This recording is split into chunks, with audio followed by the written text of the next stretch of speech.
Mark's going to be going to the voting booth on June 23rd.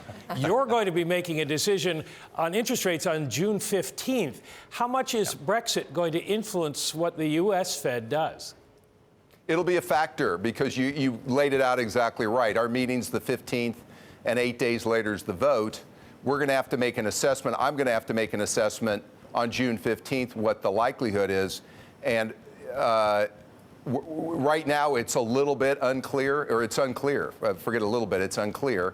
And if it's still unclear on June 15th, that's going to be a factor. How will you make that assessment? Sorry, Mike, for butting in, because if you look at the polls, Mr. Kaplan, they're notably unreliable when it comes to UK elections. So I've heard, yeah.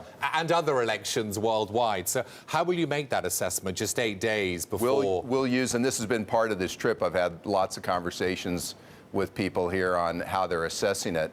And if the polls are unclear, and they show it to be very close, and then you've got other measures which are a little more lopsided. And the reality is, we'll have to see what's available, and if we can't come to a conclusion, it's going to be a factor.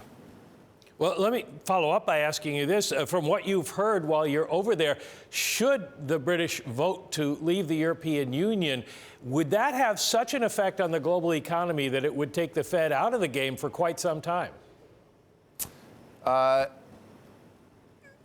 Well, I'm not going to comment on something that I think, my own sense is it's still more likely than not it isn't going to happen, but we'll have to see. So I'll wait till it actually happens before I comment, but I'd say this.